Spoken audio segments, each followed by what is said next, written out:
of seeing this moment and of recognizing what was in the best interest of the nation was a significant challenge. I still believe he could have beaten Donald Trump. With just 105 days to go until the November election, this morning the Democratic Party has a big question mark at the top of its ticket. This comes after President Biden dropped a bombshell over the weekend that he's dropping out of the race. Biden said in part that he believes it's in the best interest of his party and his country for him to stand down. He says he will focus solely on fulfilling his duties for the remainder of his term.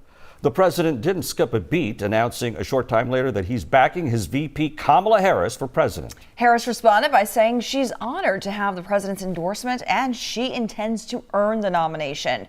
Today, Harris plans to speak on the South Lawn to celebrate the National Collegiate Athletic Association championship teams. This would be our first chance to hear from her since Biden dropped the nomination. Of course, it's not a straight path to the top of the ticket because Harris will need to win the nomination from her party. Devon Roming joins us live from the newsroom this morning. And Devon, what comes next in this political drama?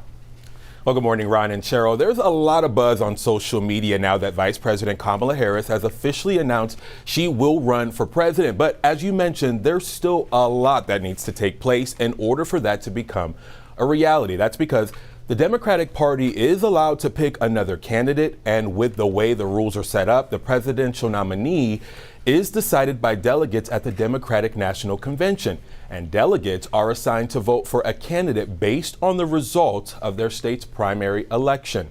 Experts say this means delegates could be released from their obligations if the candidate they're assigned to drops out.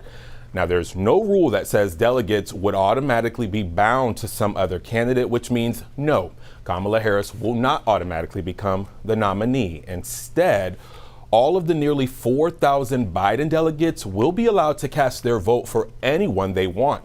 This is called a brokered convention, and it's how nominees used to be decided until primaries became the norm. Delegates will vote over and over until someone wins a majority. This is a process which historically involves a lot of chaos and backroom deals. Now, in the meantime, the committee tasked with finding a new presidential candidate for the Democratic Party is expected to meet on Wednesday.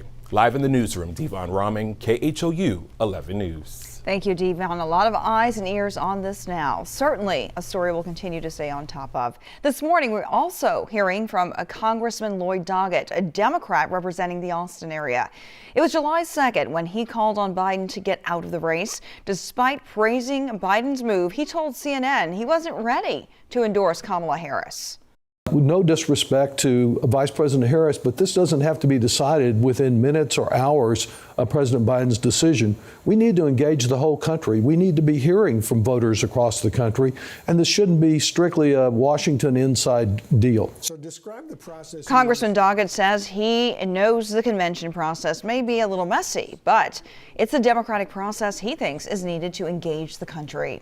And we're already seeing some rumors circulating that some top politicians are considering throwing their hat in the race. Among the possible contenders is West Virginia Senator Joe Manchin. That would be a major shift for Manchin. He left the Democratic Party 2 months ago and declared himself an independent. Over the weekend, he had joined a growing number of leaders calling for the president to pass the torch. Ahead in just 30 minutes, we're going to have a live report diving deeper into the local reaction following the president dropping out. Plus, our political analyst is going to weigh in on what he believes will happen next.